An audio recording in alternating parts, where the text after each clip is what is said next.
नमस्कार, बहुत स्वागत है आपका। आज हम आपको कुछ वशीकरण टोटके और महातंत्र प्रयोग भी बताएंगे। ये पौधा आपको आसानी से आपके आसपास आपको प्राप्त हो जाएगा। इस पौधे में बहुत सारे गुण हैं धन प्राप्ति के लिए। यहाँ तक कि इस पौधे के पत्तों से श्री गणेश जी की भी आराधना की जाती है मनचाही वरदान प्राप्त करने के लिए। तंत्र क्रियाओं में भी प्रयोग होता है, बुद्धि के लिए भी प्रयोग होता है और वशीकरण भी होता है। भृंगराज संस्कृत नाम है, जिसको हम आम बोलचाल की भाषा में भंगेरा, भंगरैया, भांगरा या मार्कव भी कहते हैं। गहरे हरे रंग का होता है। स्वाद में थोड़ा सा कड़वाहट और जड़ और पत्ते को मुंह में रखना किसी भी साधना से कम नहीं माना जाता है। तो यही कारण है कि इसका प्रयोग वशीकरण के लिए किया जाता है और स्वतंत्र रूप से करने के साथ ही आप कुछ दूसरी चीज़ों के साथ मिलाकर भी कर सकते हैं। तो आज हम आपको कुछ टोटके बताएंगे। इस प्रयोग से स्त्री या पुरुष किसी भी विपरीत लिंगी व्यक्ति के लिए आप ये प्रयोग कर सकते हैं और खासकर इसका तिलक महत्वपूर्ण चीज़ों में काम आता है, यानी कि आप इस तिलक को लगाकर किसी भी व्यक्ति को प्रभावित कर सकते हैं। पर कैसे करेंगे आज हम आपको विस्तार से बताएंगे। तो एक छोटा सा प्रयोग देखिए, भृंगराज के साथ अगर गोरोचन और गोखरू की जड़ भी मिल जाए तो अति उत्तम, क्योंकि इन तीनों का जब मिश्रण होता है ना वो सर्वोत्तम होता है। और इसकी एक छोटी सी डिब्बी में तीनों का आप चाहें तो जड़ को सुखाकर पाउडर बना कर भी रख सकते हैं या फिर पीस कर भी आप थोड़ा सा इसको रख सकते हैं। और इसकी बिंदी नियमित रूप से लगाएं, यानी कि सर के ठीक बीचों बीच। तो ये बिंदी दूसरों को आकर्षित करता है। जिस भी व्यक्ति की नज़र इस बिंदी पर जाएगी, यकीन मानिए वो व्यक्ति आपके पास झुकेगा या फिर आपका हर कहना मानेगा। वैसे तो बहुत सारे बीमारियों में भी इसका प्रयोग होता है। भृंगराज में अगर आप अपामार्ग का जड़, लाजवंती और सहदेवी की जड़ मिलाकर पीसकर मिश्रण बनाएं तो एक साथ कई लोगों को, यानी कि सभा को आप आकर्षित कर सकते हैं। जनसभा, जन समूह का सार्वजनिक वशीकरण इस प्रयोग से हो जाता है। तो भृंगराज की टहनी के साथ अपामार्ग, लाजवंती और सहदेवी, इन तीनों को बराबर मात्रा में लेकर अगर पीसकर पेस्ट बनाएं और जिस व्यक्ति को आप बस में करना चाहते हैं उसके सामने इसका तिलक लगा कर जाए, यकीन मानिए वो बस में हो जाएगा। और अगर एक दिन में नहीं होता, इसका लगातार कुछ दिन तक प्रयोग करें, धीरे धीरे आपको इसका असर दिखने लगेगा। माना जाता है कि भृंगराज के रस में गुंजा, लाल गुंजा आपको पता होगा, अगर मिलाकर आप पीसकर इसका तिलक लगाएं तो ये यकीन मानिए ये सबसे ज़्यादा दिव्य प्रयोग है वशीकरण के लिए। और अगर आप चाहें तो भृंगराज के रस में गुंजा के फल को मिलाकर तिल के तेल में पकाकर भी इसका तिलक लगा सकते हैं। ये भी वशीकरण का काम करता है। तो भृंगराज के बहुत सारे प्रयोग हैं, कुछ मंत्र भी इससे सिद्ध किए जाते हैं। मंत्र है ओम पिंगलाय नमः। माना जाता है इस मंत्र का अगर विधिवत अनुष्ठान करें सूर्योदय के समय तो ये आकर्षण पैदा करता है। दूसरी बात, आज हम आपको एक महाप्रयोग बताएंगे। कई बार होता क्या है ना कि चाहते हुए भी बहुत सारे लोगों से रिश्ते बेहतर नहीं होते। कई बार होता है चाहते हुए भी बहुत सारे काम ऐसे होते हैं जो हमारे बनते ही नहीं हैं। तो ऐसे में कैसे आप अपना काम बना सकें, कैसे आप रिश्ते लोगों से बेहतर रख सकें, कैसे अपने दुश्मनों को भी आप बस में कर सकें, यानी दुश्मन आपके सामने आते ही दुश्मनी भूल जाए।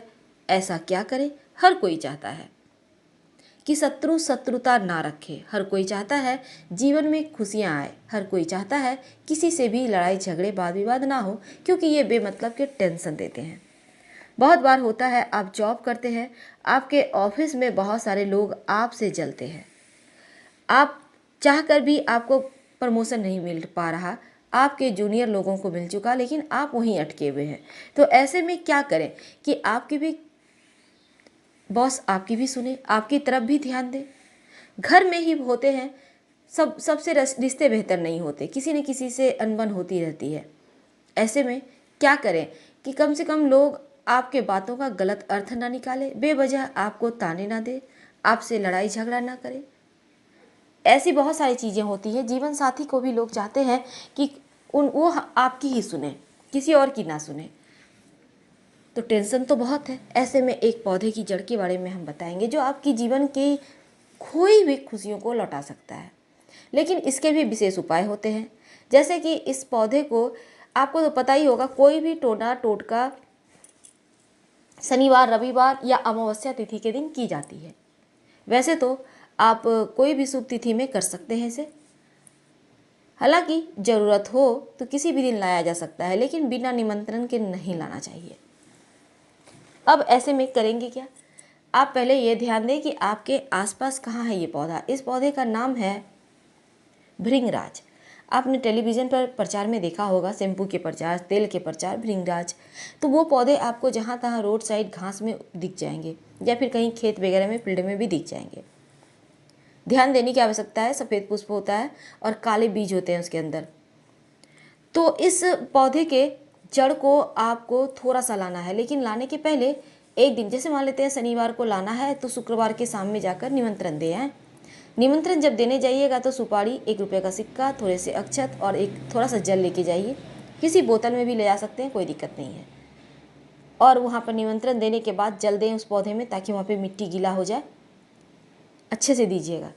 फिर प्रार्थना करें कि हम आपको कल लेने आएंगे और आपके जो कार्य है उनसे कहे कि मेरे कार्य को आप पूरा करवाइएगा, आप मेरे साथ चलिएगा। और फिर जाकर उस पौधे की जड़ को आप ले आइए। अच्छे से धोकर गंगा जल से साफ कर आप अपने पूजा स्थान पर रखिए, धूप दीप दिखाइए। ये जड़ में पूर्णतया पॉजिटिव एनर्जी बरकरार रहेगी और पूजा पाठ कर लेने से इस पर भगवान का भी आशीर्वाद हो जाता है। अब सवाल उठता है, इसका उपाय कैसे करेंगे। अब इसकी जड़ को आप अच्छे से धोकर जब रखेंगे, अगर संभव हो तो पुष्य नक्षत्र में भी आप ला सकते हैं, कोई दिक्कत नहीं है।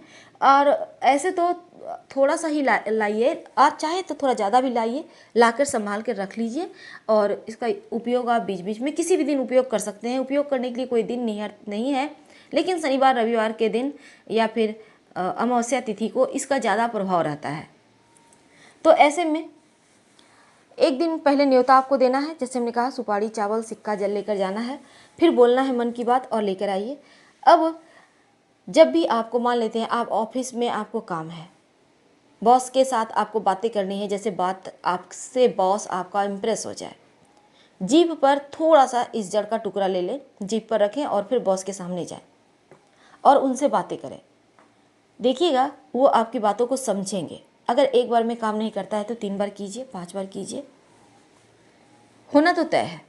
क्योंकि धीरे धीरे कभी कभी कुछ लोगों में कुछ ज़्यादा ही अंदर की एनर्जी होती है, शक्ति होती है, तो उन लोगों में थोड़ा लेट से काम करता है, लेकिन बहुत सारे लोग एक ही बार में प्रभावित हो जाते हैं।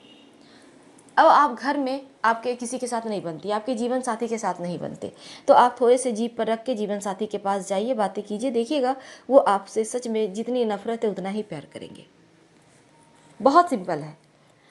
और ये जो मुंह में रखे हैं आपने, बाद में उसे निकाल के कहीं मिट्टी में दबा दीजिएगा, जहाँ तहाँ मत फेंकिएगा। दोबारा से उसे यूज नहीं करना होगा। बाकी जो आपके पास रखा हुआ है जड़, उसका आप यूज दोबारा से कर सकते हैं। तो आप अगर व्यवसायी हैं, आपके ग्राहक नहीं आते, तो आप व्यवसाय स्थल पर ले जा सकते हैं, अपने जीप पर रखकर आप काम कीजिए सारा दिन। आप देखिएगा आपके ग्राहक बस चुंबक की तरह खींचे आएंगे। तो इसका फ़ायदा आपको ज़रूर होगा, नुकसान नहीं होगा, क्योंकि ये पूर्णतया सात्विक है, ये तांत्रिक क्रिया नहीं है। याद रखिएगा, ये तांत्रिक क्रिया नहीं है, बहुत सिंपल है। इसका यूज करना भी सिंपल है, करते रहें। और जीवन में चमत्कार नहीं देखा है तो अब देखें। हम आपसे विदा लेते हैं। जानकारी अच्छी लगे तब लाइक कर सब्सक्राइब करें, अपनों से शेयर करें और कमेंट में हर हर महादेव जरूर लिखें। धन्यवाद।